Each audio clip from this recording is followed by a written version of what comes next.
Vous le savez très bien. Vous ne pouvez pas effacer votre passé. Et vous savez très bien que ce passé qui ne peut pas être effacé est une menace pour votre bonheur.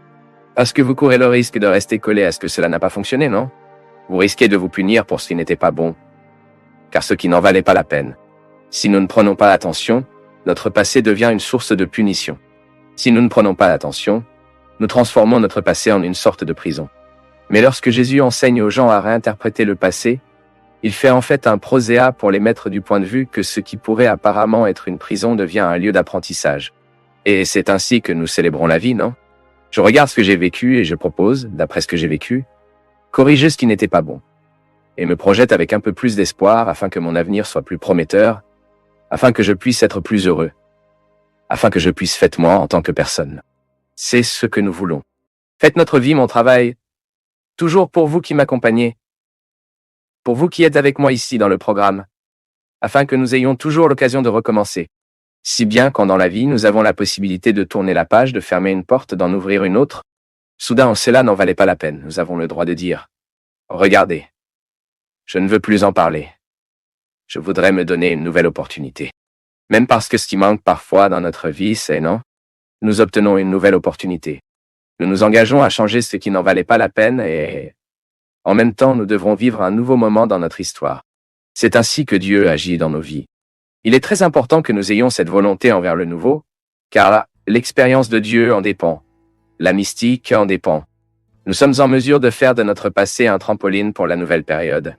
Je crois que chaque fois que nous avons l'occasion de célébrer une date qui est importante pour nous, tout comme célébrer l'anniversaire est aussi comme ça, non? Nous devons revenir aux origines à tout moment que nous célébrons. Célébrer n'est rien de plus, rien de moins que de faire de la mémoire à ce qui s'est passé un jour. Je dis souvent que chaque engagement que nous voulons, que c'est pour toute une vie, nous devons le renouveler quotidiennement. Il est impossible pour vous d'être un mari, d'être une femme, si vous ne renouvelez pas ce mariage tous les jours, même dans la relation familiale. Né du ventre d'une femme ne garantit pas que nous serons liés à elle toute notre vie. Nous devons renouveler nos obligations avec les gens.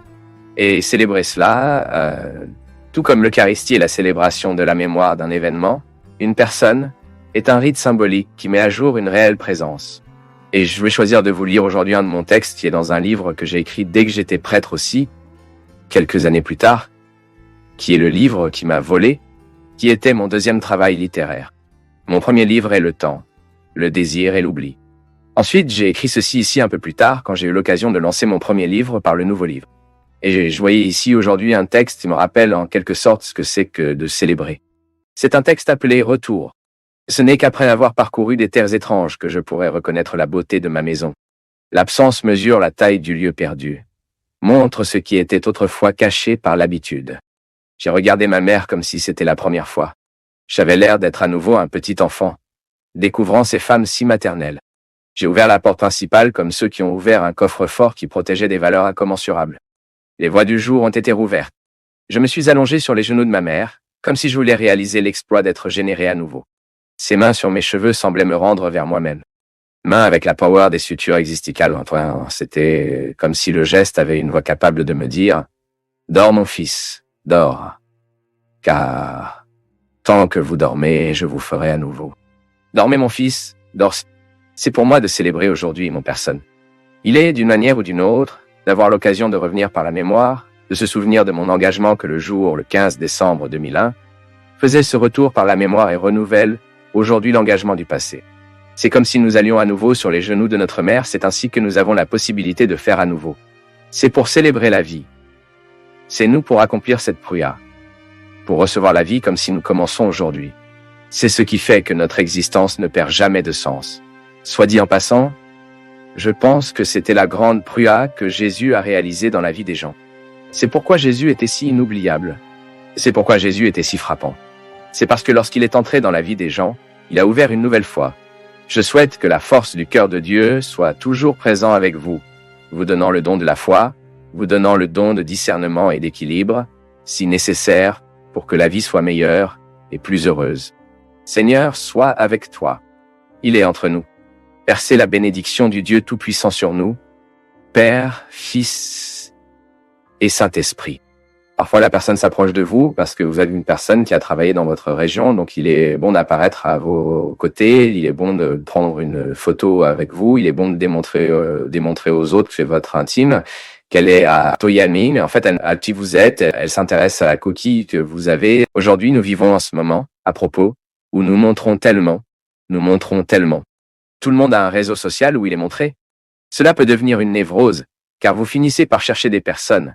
Pas pour les trouver en fait, mais pour nourrir votre besoin de vous inscrire et d'avoir du matériel à publier plus tard. Donc, quand nous nous rencontrons et que nous n'avons pas besoin de publier ce que nous vivons, c'est parce que nous apprécions vraiment ce que nous vivons. Je ne dis pas que c'est un problème à publier, je dis que souvent dans une publication, nous cachons notre besoin d'instrumenter l'autre. Profitez simplement de l'écorce qui est l'autre. Le succès est un exemple, mais l'argent aussi. Combien de personnes abordent les autres en raison de ce qu'ils peuvent leur offrir matériellement? C'est aussi un non-sens, non? Quelle peut être la situation la plus confortable au monde? Je ne supporte particulièrement pas si mon âme ne se sent pas bien. Ah, ce bateau est merveilleux, nous y passerons une semaine. Dieu a interdit un merveilleux bateau avec des gens auxquels nous ne nous identifions pas. Ce qui peut me sembler un paradis, c'est l'enfer. Ah, mais nous allons faire un beau voyage, le tout gratuitement, le tout payé. Et que dois-je payer pour être émotionnellement là-bas? Et il y a des gens qui y sont soumis, dépenser le week-end là-bas, ou ici juste pour apparaître, juste pour garder la coquille qui vous appartient. Et aussi les autres. Et puis le creux du cœur se produit naturellement. Nous devenons creux à l'intérieur. Parce que la vie est tellement éteinte. Et si peu à l'intérieur que nous perdons. La joie intérieure elle-même. Et parfois nous sommes très cruels envers nous. Nous nourrissons depuis des années et des années et des années sans nous rendre compte que nous nourrissons cet esprit de victime. La vie ne nous doit rien. Non. La vie est toujours belle si nous le percevons comme ça. Si nous sommes prêts à jeter les yeux sur ce qui reste. D'accord, nous avons perdu. Et que pouvons-nous faire pour récupérer un peu plus que ce que nous perdons? Donc une bonne façon que nous devons guérir notre comportement, ce qui est souvent crucial en nous, notre façon d'être, c'est que je réalise la beauté de la vie. Oui, la vie est belle. Lissez-moi de la victimisme. Allez au combat. Allez chercher la pièce qui me regarde. Il y a tellement de choses à vivre, mon peuple. Trouvez une personne qui vit l'indigence que la maladie montre et vous verrez un vrai être humain. Passez à l'hôpital et vous verrez. Lorsque la personne fait face à la limite, la maladie est comme ça, non? Il nous supprime tous les excès. Parce que parfois, lorsque nous sommes très sains, très pleins d'opportunités, nous nous cachons, nous prétendons. Maintenant, Turtle, tout ce qui peut nous sembler une cachette pour nous. Tout ce qui peut fonctionner comme une cachette. Délisez-moi de la victimisme et allez au combat. Obtenez la partie qui me fait tomber. Soit dit en passant, je me suis identifié lorsque la personne vit la maturité. Comment elle se dispense avec ses cachettes à vie. Et puis le mouvement même du temps fait à côté de nous qui s'est vraiment intéressé à nous. Si je continue de regarder ma vie et que je me retrouve pauvre, qui était une victime, une pauvre chose de moi, cette auto-épitée, j'ai plus à retrousser mes manches et à poursuivre ce que je peux encore faire. Parfois, dans certaines situations que nous pensions être la perte, c'était la délivrance. Cela l'a même refusé à la maison. Tout ce que je dis est la délivrance maintenant. Parce qu'avant d'être très en colère, vous savez, avec quelque chose comme ça, il m'a parfois donné une irritation. Pas aujourd'hui. J'ai essayé de remplacer la logique de ce qui m'a énervé. Alors d'accord, ce n'était pas parce que je n'étais pas censé y aller. Je vais donc apprécier ce moment que j'ai ici et réaliser ce que je peux bien extraire. Et quand nous commençons à abandonner cet esprit qui est parfois diabolique, pourquoi est-il diabolique? Parce que cela brise l'harmonie en nous. Diabolos en grec est tout ce qui nous sépare, tout ce qui sépare, tout ce qui se brise. J'ai donc souvent des sentiments diaboliques. Parce que parfois c'est une séquence d'erreurs et je n'ai pas le courage de commencer à regarder la façon dont j'ai fait les choses. Parfois c'est une disharmonie qui précède toutes les autres erreurs et ne réalise plus ses effets sur moi.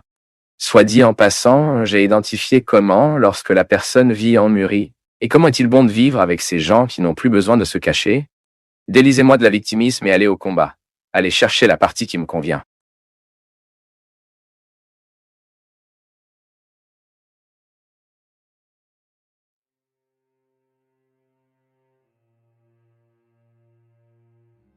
Parce que parfois nous faisons tellement de choses, nous travaillons tellement, nous tombons dans une vie de tant d'activités que nous risquons de vivre sans savoir ce que nous sommes. Parce que la vie pratique encourage souvent notre faire et non notre être. Et c'est pourquoi j'ai besoin d'avoir mes moments de cultiver qui je suis. C'est pourquoi les religions nous enseignent la méditation, le silence, la prière, la contemplation. Donc, si vous quittez le domaine de la religion, vous entrez dans le domaine de l'art, par exemple. Vous allez à un spectacle, vous regardez un opéra, vous regardez un théâtre, un spectacle musical. Tout cela vous donne l'oubli de ce que vous faites et un souvenir de ce que vous êtes. La bonne musique nous fait plonger dans le contexte de l'être. Et c'est pourquoi notre maturité humaine dépend de ces visites que nous faisons pour être. Car c'est dans l'être que nous changeons ce qu'il fait. C'est pourquoi il est bon pour nous d'écouter des gens qui nous sont engagés dans le bien de nous. Elle ne nous trompera pas. C'est pourquoi il est bon de vivre, de travailler, de diviser nos vies avec des gens qui sont engagés dans notre bien, car vous renforcerez ce salut en vous. Il y a beaucoup de gens qui s'intéressent à notre perdition parce qu'ils ne nous aiment pas, ils ne sont pas engagés dans notre vérité personnelle. Ils ne sont pas engagés dans notre projet de vie. Ils ne nous traitent pas de toute façon. Vous n'êtes pas un objet de consommation. Et souvent, les légendes nous approchent avec un désir aussi gourmand d'être nos administrateurs. Pourquoi? Vous jouez mal. De nombreux mariages se trompent à cause de cela. Parce que son mari interprète la femme comme un bien de consommation, ne l'interprète pas comme un être humain qui a des désirs, qui font des rêves. Ainsi, l'attitude, souvent, que Cersei a, qui est les agressions, ne sera modifiée qu'au moment où le mari regarde sa femme et l'interpréter d'une manière nouvelle. Il y a la liberté.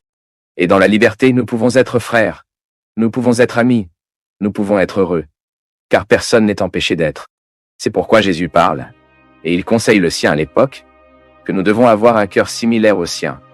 Car si nous luttons pour avoir ce cœur similaire à la sienne, la sagesse nous aidera à discerner si le contexte est favorable au salut, ou si le contexte est favorable à la perdition. Particulièrement ce mot aujourd'hui. Pensez à ce que ce mot représente dans votre histoire aujourd'hui. Regardez le contexte le plus intime de votre histoire aujourd'hui. Particularise cela. Êtes-vous aujourd'hui confronté à des situations confrontées aujourd'hui, des liens établis aujourd'hui qui favorisent le contexte de votre salut ou favorisent le contexte de votre perdition? Il est possible d'être très concret dans cette réflexion. Donc, avant de faire ce que Jésus fait, je suis invité à être... C'est l'audace de la proposition chrétienne pour moi, pour vous. Et en disant que je suis un fils du ciel, je suppose que dans la vie, l'engagement à être avec Jésus. Et puis, bien sûr, j'aurai les mêmes gestes que lui, les mêmes attitudes, mais le mot d'abord est d'être. Je suis chrétien. Et parce que je suis chrétienne, les attitudes seront nées naturellement chrétiennes. Bien sûr, c'est un mot difficile parce que notre geste chrétien n'est pas toujours naturel, mais c'est parce que la conversion du manque. Parce que la vie chrétienne n'est rien d'autre que vous prenez soin du contexte de votre salut. En prendre possession. Être sauvé est que vous avez mis le contexte de votre salut. Ensuite, vous regardez la vie que vous vivez, et les gens qui ont l'autorité à votre sujet vous influencent. Les livres que vous lisez, c'est aussi le contexte. Cela peut être le contexte de la perdition. Il ne sert à rien. Nous ne pouvons pas le nier. Ce contexte humain est l'endroit où Dieu peut agir, où lui, il peut être privé d'agir. Mais en assumant cet engagement à ne pas perdre de vue l'être que vous devez vivre tout le temps et plonger, lorsque nous regardons Jésus, nous découvrons qui nous devons être. Mais là, a dit Paul, afin que nous ayons des attitudes de Jésus, nous devons être comme lui. Alors, que dit-il? Que nous devons d'abord transformer notre état d'esprit. Avoir un cœur similaire à celui de Jésus peut nous sembler quelque chose candidat, loin de nous.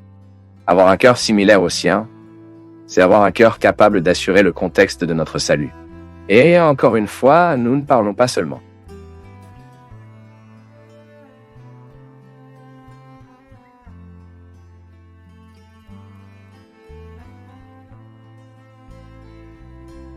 C'est notre fragilité. Ce n'est pas parce que Dieu ne veut pas. Seuls ceux qui ont lu les livres du Père Fabio de Mello savent à quel point ils sont transformateurs, nous font réfléchir et changer notre façon de voir la vie. Si vous ne l'avez pas encore lu, ne manquez pas cette grande chance. En savoir plus en cliquant sur les liens de description. Je suis un peu confus à propos d'un passage de la Bible qui est une étape importante pour nous chrétiens. Je voudrais plus de clarté. J'essaie depuis longtemps de comprendre l'attitude de Paul dans cette adoption de l'acte des apôtres à l'entrée de Damas, où Saul, un persécuteur des chrétiens, reçoit de Christ l'invitation à la mission d'amener Dieu au peuple. Vient maintenant ma question. Comment Paul a-t-il transmis ce Jésus qu'il ne connaissait même pas les gens? Comment il a convaincu les gens? J'ai vu des commentaires sur Internet qui étaient par la force de la foi, mais j'aimerais beaucoup que vous en disiez quelque chose. Priscilla, Paul fait partie de ses disciples, des apôtres, des disciples qui ne connaissaient pas personnellement Jésus. Son nom avant était Saul, un grec très instruit. Un homme très intelligent et très qualifié avec une famille très noble. Un homme qui a beaucoup étudié. Il était vraiment un persécuteur des chrétiens. Et lors d'un voyage à Damas, où il allait vivre cette persécution des chrétiens, il tombe de son cheval. Et il y a toute une belle construction dans les Actes des Apôtres, montrant que dans l'acte de tomber du cheval, toute la vie de Saint Paul, toute cette vieille perspective tombe avec lui. L'homme qui se trouve le sol. C'est même intéressant parce que nous aussi, lorsque nous obtenons des prêtres, nous allons également sur le sol dans un geste qui se trouve l'homme, le prêtre, se lève, modifie en nous, par la force du sacrement, la perspective de la vie, modifie l'horizon de direction. C'est beau. C'est une expression que dans la philosophie Jean utilise beaucoup. L'horizon de sens fait partie de la vie d'une personne. Quel est le sens? C'est ce qui nous aide à identifier les valeurs. Cela a du sens, c'est-à-dire, je me définis de cette valeur. Jésus n'était pas une valeur pour Sao Paulo, car il n'avait entendu parler que de lui. Il connaissait ceux qui ont dit qu'il avait rencontré Jésus et se transforme en sa vie. Et c'est à ces gens qu'il poursuit. Au moment où il tombe, il devient également aveugle. Toute cette métaphore de la cécité, la chute, est précisément pour montrer que l'événement de Jésus a envahi Paul d'une autre manière. Il n'a pas eu l'occasion de le rencontrer personnellement, mais il a été touché par la vérité de l'Évangile. Pourquoi est-ce important dans la Sainte Écriture et aussi au sein de ceux qui sont les disciples et les premiers disciples de Jésus? Est-ce que cette présence de quelqu'un qui ne connaît pas, mais devient également un disciple légitime? Est-ce un moyen que l'Église doit également démontrer par la force, la révélation qu'il s'agit d'un événement? Que j'ai aussi le droit d'être un disciple de Jésus, même si je ne l'ai pas rencontré. Que vous, Priscilla, même si elle n'a pas été touchée par la force matérielle de Jésus, vous avez été touchée et affectée par la force spirituelle, qui est précisément la force de cette première communauté, qui se manifeste dans le temps, qui est entreprise dans l'histoire, et plus tard devient l'Église. Alors, ma fille, nous avons deux formes dans les Actes des Apôtres, deux formes de discipulat, ceux qui vivaient vraiment avec Jésus et qui sont les apôtres, et ceux qui sont devenus disciples ou parce qu'ils ont entendu la prédication de Jésus, étaient également avec lui ou parce qu'ils ont entendu la prédication de ceux qui étaient avec lui. Vous avez donc un discipulat différent, mais ce n'est pas moins précieux. Bien sûr, cela a donné un problème, bien sûr, dans la première communauté.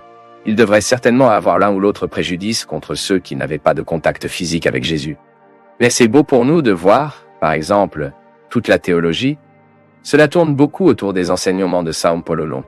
Alors, vous pouvez comprendre que la force de la théologie, la force de ce processus de la révélation de Dieu par la force de la connaissance, une science que nous pouvons enquêter, elle est née de l'expérience de quelqu'un qui n'a pas rencontré personnellement Jésus, mais trouvé si mystiquement.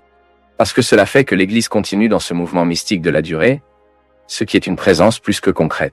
Car sinon, si l'Église était limitée à ceux qui vivaient avec la personne de Jésus, le Verbe incarné, nous n'aurions pas de continuité. L'Église née d'un homme, et qui est décédé à travers le processus de vie, le vivant meurt, même si Dieu, le mystère incarné, meurt, mais ressuscité. Et puis le ressuscité continue de déplacer le cœur des vivants saints. Je n'ai pas besoin d'avoir une expérience matérielle de Jésus pour croire en sa force. Ceci est le témoignage de Sao Paulo. Ce qui, à mon avis, est beaucoup plus beau que celui qui a vu. Ouais, quelle est la foi? La foi vit dans celle que vous n'avez pas vue. Ce qu'il a vu, il n'a pas besoin d'avoir une expérience de foi très profonde. Il a vu l'événement.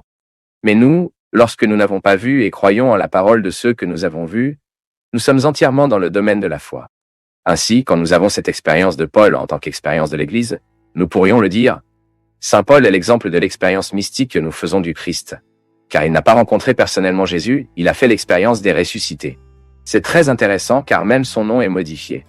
Parlons-en maintenant en général, vous, par exemple, dans votre vie, lorsque vous passez par un nouveau moment, lorsque vous traversez une expérience profonde de surmonter, je ne sais pas si c'est un aspect religieux, non. Lorsque vous découvrez en vous de vous battre et soudain, vous surmontez cette difficulté qui semblait impossible. C'est comme si une nouvelle personne était née, n'est-ce pas? C'est comme si vous aviez cette fraîcheur des premières années. C'est comme si vous aviez ce ventre de nouveauté, mon Dieu. Bien. J'ai réalisé. Si vous pouviez peut-être même modifier par son nom. Parce que, précisément, vous avez pris une nouvelle façon de vivre. Le mariage, par exemple, est comme ça. Pourquoi maintenant, c'est même un peu macho aujourd'hui, cela peut être différent, il me semble. La femme a repris le nom de famille de son mari. C'est pour dire qu'elle n'est plus la femme qu'elle était. Elle est maintenant mariée. Cela pourrait être de la même manière. Le mari devrait également prendre le nom de famille de sa femme. Serait-ce aussi? Il pourrait, moins macho, dire que la vie de l'homme change également. Ce n'est pas seulement la vie de la femme qui modifie avec le mariage. Ce n'est pas seulement elle qui ajoute une autre donnée à son nom. Mais c'est la vie des deux qui, à partir de maintenant, est en communion et est modifiée. L'expérience de Saint Paul avec Jésus est l'expérience de type mariage. Il fait l'expérience concrète de Jésus, mais d'une manière différente, et il devient une nouvelle personne. C'est l'expérience qui rend Saint Paul être l'homme qui est et ayant l'importance qu'il a au sein de l'Église en théologie. Ma fille, c'est très beau pour nous de comprendre que dans l'expérience des disciples, ne pas voir est toujours une expérience de foi. Et baptistiquement, nous faisons cette expérience tous les jours. Nous ne voyons pas Christ, mais nous savons qu'il est présent, car il change nos vies. Parce que je pense que nous n'avons que le droit de penser que la faiblesse humaine en parallèle avec la miséricorde de Dieu. Parce que sinon nous désespérons. Il est intéressant de noter que dans la vie, nous devons toujours penser à la fragilité avec quelqu'un qui nous aime. C'est beaucoup plus facile. C'est beaucoup plus facile, nous prenons contact avec la réalité qui nous fait honte si nous sommes avec quelqu'un qui nous aime vraiment. Ce n'est pas que l'autre nous amènera, nous frottera la tête et nous acceptera comme nous sommes nous. Non, merci consiste à accueillir celui qui est faible. Et au moment où il accueille celui qui est faible, un peu de la faiblesse dépasse accueillante à celui qui est accueilli. Et c'est tellement beau pour nous de penser qu'en regardant la fragilité humaine en nous, nous ne pouvons le faire que si nous analysons tout cela à la lumière de la miséricorde de Dieu. En ce qui est le salut, lorsque nous nous analysons de quelqu'un qui nous aime, contrairement à la condamnation, si vous regardez votre faiblesse à la lumière du diable, vous deviendrez encore plus faible. Et en cela est la condamnation. Quand celui qui vous regarde ne vous regarde pas avec amour. Rien ne peut nous condamner davantage dans cette vie qu'un regard sans amour. Un regard qui condamne, un regard qui disparaît, un regard qui jette. Vous avez peut-être vécu cette expérience. Aujourd'hui, ici, avant de commencer, j'étais avec Salette, cette nouvelle chanson que vous connaissez, qui est une personne très pleine de Dieu. Elle me paraît, puis quand elle est partie, elle a joué comme ça, père. Non, Salette a raison. Elle a appris avec l'écrivain sacré qu'un regard que condamne a le pouvoir de tomber malade. Et elle racontait une histoire qu'à un moment donné de sa vie, elle était regardée avec tellement de haine pour quelqu'un qu'elle avait de la fièvre peu de temps après. Et la mère a dit une belle prière à son sujet, et la fièvre est partie. J'ai trouvé l'histoire très intéressante car un loup condamné a causé une maladie, et puis le regard affectueux de sa mère a rendu sa santé. Que prier et de bien vouloir, n'est-ce pas? C'est tellement beau pour vous de penser que lorsque vous priez pour quelqu'un, vous la voulez bien. Et la mère de Salette, au moment où elle voulait du bien, voulait la santé de sa fille, elle a supprimé le pouvoir du loup condamnant à l'intérieur. C'est ce dont nous parlons. C'est tellement beau de penser à la parabole de la miséricorde que cette chanson chante, n'est-ce pas? Et le moment où le Fils reconnaît que tout est du Père, tout honneur et toute gloire et la victoire obtenue dans ma vie est vraie. Nous ne pouvons atteindre la victoire qu'à partir du moment où quelqu'un nous aime, que quelqu'un nous conduit, que quelqu'un nous aide à y arriver. Aussi bon que cette personne, autant de capacités à avoir, tout cela ne fera que parvenir à la mesure où elle est aimée, et les victoires qu'elle atteindra à partir du moment où elle sera bien aimée.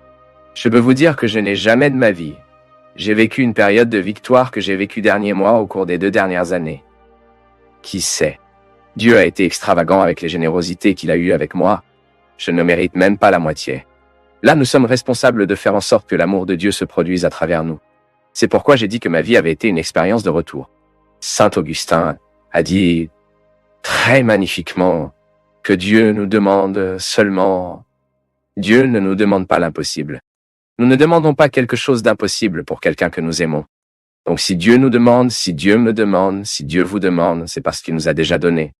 Et maintenant, dans l'expérience de la miséricorde, nous commençons à découvrir alors ce qui n'est pas encore bon, ce qui peut encore être mieux en moi. Et aux yeux de la miséricorde, devant ses yeux miséricordieux, nous commençons à changer nos vies. Et ce que je voudrais vous inviter aujourd'hui, puissiez-vous penser à vos défauts, vos limites, vos imperfections. Il n'y a pas de lumière du diable. Et il n'y a pas de lumière des regards diaboliques. Il y a beaucoup de représentants du diable dans le monde. Mon peuple, prudent. Méfiez-vous des accusations que vous recevez. Méfiez-vous des paroles malheureuses de ceux qui ne vous aiment pas. Méfiez-vous de tout ce qui est un mensonge. Méfiez-vous de tout ce qu'ils inventent à votre sujet. Prudent. Ne permettent pas. Si vous devez faire une analyse de votre vie, faites à la lumière de qui vous aime. Si vous devez penser vos défauts, réfléchissez aux côtés de ceux qui ont vraiment une considération pour vous. Parce que le diable, même pas ses représentants légitimes, n'a aucun intérêt à nous développer. Aucun. Et Dieu veut me faire et vous avez grandi. Pensez nos vies, qui peuvent être mieux, qui peuvent être modifiées. Jamais à la lumière du malheur du diable, non. Le démon légitime dans le monde tout ce qui est malheureux. Dieu ne nous a pas fait pour le malheur. Dieu nous a fait pour réaliser. Cela ne signifie pas que nous n'aurons pas à souffrir. Surtout parce que les gens les plus heureux sont ceux qui souffrent au bon moment. Donc, si vous devez souffrir, n'ayez pas peur. Mais faites toujours votre analyse de vie, à la lumière de l'amour de Dieu, et jamais dans l'ombre de la condamnation du diable. C'est une demande que je vous fais, parce que j'ai vu tant de gens détruits par le pouvoir des potins, le pouvoir des accusations, les mauvais regards que nous lui permettons d'atteindre notre vie, d'atteindre nos cœurs. Ne permettent pas. Ne laissez rien de mal à durer trop en vous. Cela ne peut durer. Dieu veut que vous soyez libres, heureux et épanouis. Nous n'avons pas de mots ici pour vous blesser. Nous ne voulons pas. Certainement, notre objectif est de ne pas vous blesser. Nous voulons vous faire du bien. Si nous ne pouvons pas l'obtenir,